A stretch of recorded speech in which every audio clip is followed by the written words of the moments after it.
Week 1 wide receiver rankings. We're going to walk you through every single fantasy relevant player you need to know to be setting those lineups ahead of Sunday. I'm joined by Tom Strachan of Fantasy Pros to get things kicked off. We're going to start with the superstar tier.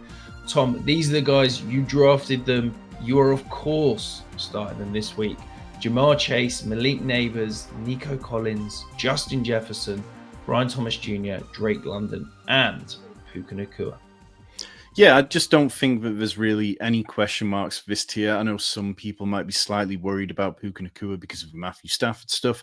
I'm not. I think that game might not be quite as good for fantasy as some people want it to be. I think that the Texans a really good defense. They ranked 7th versus wide receiver ones last year, and they were excellent in DVOA. Basically, every measurement that you want to look at, the Texans were a really good defense. But Puka Nacua, when healthy, has been really damn good. The only chink in his armor has been not scoring enough touchdowns, which I feel like I've talked about so much this offseason. He's only had 9 touchdowns on 266 targets. So it'd be interesting to see where the Rams prioritize making more use of him now that Cooper Kupp isn't in town. And I feel confident that you shouldn't even worry about starting these guys because they are the true studs. Yeah, 100%. If you're having questions about these guys, I think move on, forget about it, slot them in those lineups and put your worries somewhere else. Our A tier, now we've got Amon-Ra St. Brown, T. Higgins, Lad McConkey, Devontae Adams, Jackson Smith, and Jigba. We're going to start at the top with Amon-Ra St. Brown. You're a little bit higher than me this week. I'm the reason why he is not in that top tier. Do you think it's just Ben Johnson concerns, or do you think he should be potentially up in that elite tier as well, Tom? So I think Amon-Ra is one of these players that people have been a little bit down on this year. I think that generally there's an expectation of JMO to take another step. I expect Sam Laporta to get back to health. I think lots of us expect Jahmyr Gibbs to take another step. But there's a little bit of this kind of feeling that Amon-Ra could suffer because of all that. But I think Amon-Ra's role is the most secure, even if the change in offensive coordinator isn't a good thing, even if the fact that the Lions have to play outside more often this year than they did. But when I look at what he does playing from the slot and being so good at it, I feel fairly good about that. We've seen him develop over the years to score more touchdowns every single season that he's been in the NFL. And then the Packers defense, I mean, I think that they're a good unit. You know, they ranked top 10 in pass defense DVOA last year, and I think that they'll be okay. But I just think that the way that Amon-Ra gets there through volume is enough where I feel comfortable with him. Maybe last year he would have been an automatic S tier player for us and really in that top tier. But now just dropping him slightly down feels appropriate to me. Yeah, it's been a theme through week 1 of videos that we've done. If you haven't checked out a quarterback, running back, and tight ends, go ahead and do that now. But yeah, for me, I'm just a bit more wait and see on this Lions offense with the change to the offensive coordinator, the injuries to the offensive line. I just can't have him in that tier above. One other player that we seem slightly differing on, Lad McConkey. You've got him up as your wide receiver 11. I've got him down at wide receiver 15. Are you very comfortable with him? No concerns that Keenan Allen could eat into some of those slot snaps? Well, I just think that Lad McConkey's shown enough that he can play inside, outside, and that they're going to utilize him in a really strong way. And I think the Keenan Allen addition is as much about making sure that they're not caught short-handed rather than try to take anything away from Lad McConkey. I mean, let's not forget, last time we saw Lad McConkey in the playoffs, he was going for 170, 180 yards, something daft, and looked phenomenal against the Texans defense that kind of just spent the last couple of minutes talking about how good they are. So Lad McConkey's somebody that I do like enough because of the volume in full PPR. In half PPR, maybe I'd bring him back just slightly. This game in Brazil, I don't expect to be as fantasy relevant as perhaps the NFL might like. And the Chiefs are good against slot receivers. But when I just sit there and I go, right, who would I start over Lad McConkey? I wouldn't start Devontae Adams over him. I wouldn't start Jackson Smith and Jigba over him. And then all the guys in tier B are really easy fades against Lad McConkey. Makes a lot of sense. And you mentioned Tier B. Before we do that, though, if you haven't hit the subscribe button, we're doing these weekly ranking videos for every position every week this year. We'll get you setting those lineups and bringing home that championship. Tyreek Hill, Mike Evans, Xavier Worthy, DJ Moore, Tetoro McMillan, and Emeka Egbuka. Now, is it just me, Tom? Does it feel weird ranking Tyreek Hill this low? Are we just too low on the Miami offense? Too as healthy? It's still all the same parts. Could Tyreek Hill make us look very silly come Monday morning? Yeah, massively so, because the Colts weren't a good defense last year. That's who Tua plays this. Tua and Tyreek play this week. They allowed the 11th most fantasy points to the wide receiver position. They ranked 17th in pass defense DVOA, so they weren't anything special by any means. But the Tyreek vibes have been so poor all off season. It really seems like there is a gulf between him and Tua. And the only thing difficult for me was not pushing Jalen Waddle higher and just kind of respecting Tyreek's ranking a little bit and just like the consensus for the receiving line props that are out there. Like at a certain point, you have to sometimes be humble and go, okay, well, Vegas, they tend to be pretty good at this sort of stuff, and going against projections for the sake of it. I mean, I feel strongly that over the course of the season, I'd rather have Jalen Waddle on my team than Tyreek. But right now, I'm just going to accept it for this week in this very easy matchup. Yeah, you could tell me that I've got Tyreek Hill ranked far too high. You could tell me I've got him ranked far too low. I'd believe both. I think his range of outcomes in this weekend is absolutely wild, and he could do pretty much anything. One player that perhaps some people may be surprised to see in this B tier, Emeka Egbuka. You've got him as your 24th overall receiver. I've got him as my 21st. Okay, it just feels like the hype, the talent, the opportunity is there. We're seeing that he's taken this Chris Godwin role. I expect to see some manufactured touches and get him in space. The receiving over under is set at 5.5. Do you think that we're going to potentially regret ranking him as a wide receiver 2 at the end of this weekend's week of action? I don't know. I feel very good about him. And I feel perhaps a little bit better about him at his ranking than I do Mike Evans, obviously within the same tier. I think that the Falcons have a great safety in Jesse Bates, who can make Mike Evans' life difficult on those deeper downfield stuff. But I think that where Emeka Egbuka is going to win is in the slot and closer to the line of scrimmage, and he's potentially going to see some of those screens that we saw in this Liam Cohen offense, obviously last year, but the Bucs I expect will still run a healthy chunk of screens. And if we're seeing Egbuka get a lot of that, then yeah, I feel very good about it. And maybe it'll just be one where I wish that I pushed him slightly higher like you have him. Maybe you need to go and do that, Tom. You're talking about nervousness about Mike Evans. You got him as your wide receiver 14 this week. Maybe you need to go and review that and drop him down a few. Tetoro McMillan, rookie wide receiver 1. We're expecting big things. You have got him significantly higher than I have. You've got him up at wide receiver 18. I'm down at wide receiver 27. Do you just think it's just going to be a pure volume play and nothing to be concerned about at all? Yeah, and they play the Jags, who last year allowed the 9th most fantasy points to the wide receiver position. Now, you can make the argument they added the top cornerback in the draft in Travis Hunter, but all indications are he's going to spend more time on offense than on defense. I think that Bryce Young turned such a corner last year and was really fantasy relevant down the stretch, and now he gets exactly the kind of wide receiver that he needs, particularly with Adam Thielen gone. Jalen Coker on IR. So it's Xavier Legette, it's McMillan, and then it's Jatavian Sanders. Like, it's not a massively diverse passing game. And I don't think that the Jags have done enough this offseason to stop somebody from accumulating sheer volume. Yeah, we're gonna move across to our C tier now.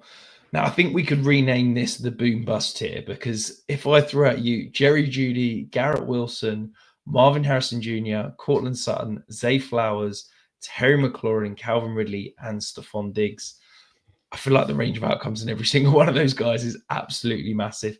These guys could win you a week. They could equally put up very few points and have you scratching your head come Tuesday morning. Tom, Marvin Harrison, we are 15 spots different. You have got him as your wide receiver 17. I've got him as wide receiver 32.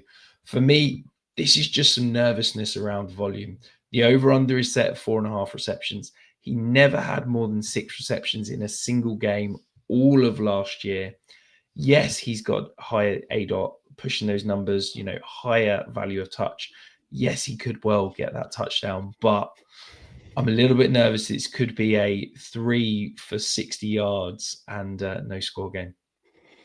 I do not respect the New Orleans Saints defense, and that's where a lot of this comes from. The Cardinals are favored by almost a touchdown. It's currently 6.5, game set at 43.5. And I just think that this is going to be one of those games where the Cardinals look to establish a tone and look to establish something that builds on last year in a meaningful way. Like, they have talked about wanting to get Marvin Harrison going. And there were some mixed reports around training camp. But when I look at his upside and I look at this within the window of a matchup, if I'm not confident starting Marvin Harrison against the Saints, a defense and a team that we expect to be one of the worst in the league, then when am I going to be? Yeah, absolutely. And another player you've been very high on all off season, Calvin Ridley. He's up as your wide receiver 22. Do you think this is just immediate trust in Cam Ward? Yeah, and it kind of has to be because the Broncos are a brilliant defense and probably one of the best in the league, if not the best. But that's why Calvin Ridley's where he is rather than higher. Like, I would have liked to have ranked Calvin Ridley in the B tier, but it's too much of a leap against the Broncos. But last year we saw so much from Calvin Ridley. Like, we've done so many videos this offseason where we've kind of like just waxed lyrical about what he managed to do with Will Levis just being absolutely atrocious. And I think that we're going to see a very strong season from him. And maybe this week it's not a massive game, but I think it's going to be enough and potentially, touchdown relevant to get your fantasy points that you need. Yeah, for me, I don't tend to worry too much about specific corner matchups, but Pat Surtain is absolutely one of those guys that I do worry about, particularly if I believe an offense has only got one kind of elite receiver, and I wouldn't be shocked to see Pat Surtain get a healthy dose of man coverage with Calvin Ridley, which probably is part of the reason why I'm significantly lower than you on him. Before we dive into our next tier, though, Tom, anybody here that you think has got a worthy note or two you want to share? Well, Zay Flowers, I mean, the fact that Zay Flowers missed a playoff game against the Bills, and part of me as a Ravens fan can't get over how much that could have made a difference instead of throwing the ball to Mark Andrews at the point where Mark Andrews fumbled the ball. That felt like exactly the area of the field where Zay Flowers would have been excellent. He is due some positive touchdown regression. Last year, he only had 2 touchdowns on 7 end zone targets. I would love to see him get more use in the red zone. Terry McLaurin, what does he look like? I'm a little bit worried about him. This Giants defense for defensive line is going to be excellent. Does that mean that Jaden Daniels has less time to throw McLaurin? And because McLaurin's been off for training field for so much of the offseason, is that something that doesn't look pretty? And then, look, Garrett Wilson, we've kind of got to touch on it because my mentions have just been full of people just getting at me about the fact that we're low on Garrett Wilson this year. But Justin Fields, he's at 10.6 completions per game last year in Pittsburgh. In 3 of his 4 seasons, he's been below 13.5 per game. Justin Fields in what we expect to be a run-heavy offense, I can't get there on Garrett Wilson, and particularly not in week 1 against the Steelers. Yeah, absolutely. The Jets passing attempts over under is set at 27.5. Like, I love Garrett Wilson. I love the talent. I think he could see a 30% target share. But even at 30% target share, that's not a particularly high volume of targets. And it's not a matchup that I want to be chasing points in at the moment. Moving across to our D tier, we've got some intriguing upside options here. Jacoby Myers, Josh Downs, Matthew Golden, Jameson Williams, Ricky Pearsall, Deebo Samuel, Travis Hunter, and the aforementioned Jalen Waddle. Yeah, I mean, Matthew Golden particularly stands out as somebody that I want to play in DFS this week because he's at a really strong training camp. He was perhaps, scrutinized quite a lot through the rookie process, but by all accounts, the Packers love him. If the Packers are going to turn things a little bit more pass heavy this year than last year, where they passed at the third lowest rate, then that could be really good for his value. We've seen Josh Downs be relevant with Anthony Richardson and without Anthony Richardson last year, so definitely interested in him. Ricky Pearsall, somebody I've struggled a little bit with. I think people are kind of trying to get there a little too fast on him, but the Niners, they really need somebody to be relevant alongside George Kittle and CMC. Juwan Jennings hasn't practiced for much of the offseason. So I think it's a really interesting tier, and I wouldn't be surprised if this tier looks dramatically different next week when we come to do this. Yeah, I think there's some really intriguing options in here. You mentioned Josh Downs. It's a really great matchup because not only has Daniel Jones got a new arm now and likes to check the ball down, the Dolphins are starting 5th round rookie Jason Marshall in the nickel. So anytime you get one of the best slot receivers in the game going up against a 5th round rookie, I'm intrigued.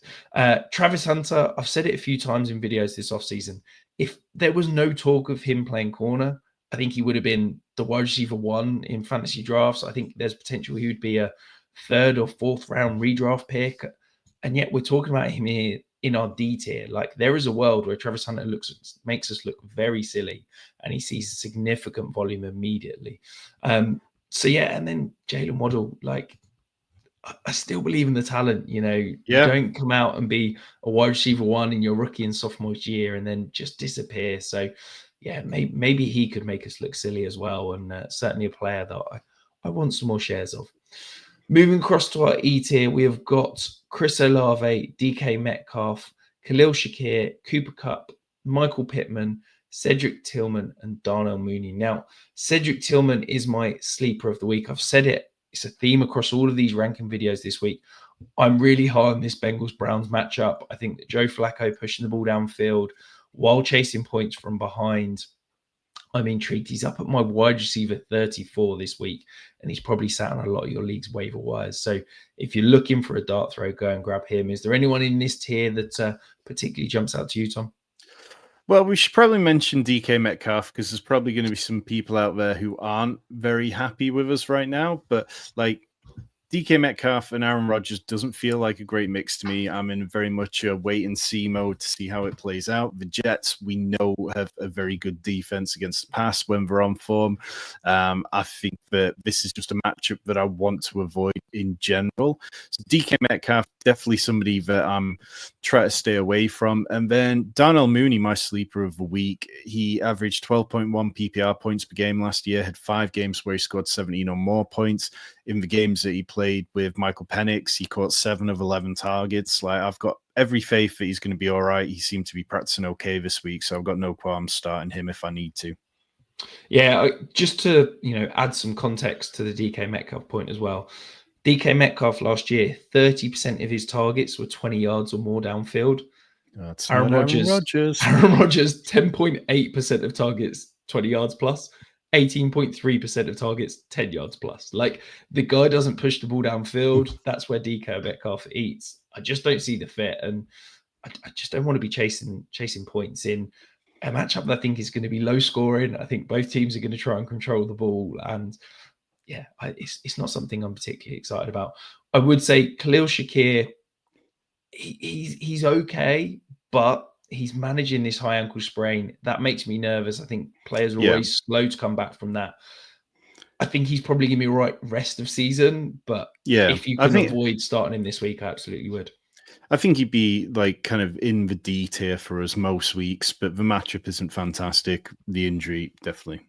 Yeah, absolutely. And then rounding it out with our F tier, Juwan Jennings, Rashid Shaheed, Marcus Hollywood Brown, Adam Thielen, Roma Dunze, Keon Coleman, Romeo Dubs, Christian Kirk, Rashad Bateman, Marvin Mims, and Wan'Dale Robinson. If you're looking for a dart throw, Tom, you're in desperate need of 10 points. Where's your dart going to land this week? I mean, I like Roma Dunze, and he probably belongs a bit higher, but against the Vikings, it's quite tricky. Maybe it would just be leaning into the Bills-Ravens game and going with either Keon Coleman or Rashad Bateman. I mean, Rashad Bateman had a nice game against them in the playoffs. He looked okay. obviously, as a Ravens fan, I'm going to lean slightly towards him. But Keon Coleman, maybe he takes the next step. We had Justin Boone on the channel a couple of weeks ago, and he talked about how everyone around Bill's camp was expecting a big season from him and thought he looked the part. Yeah, and the two I guess I'm intrigued by, Juwan Jennings.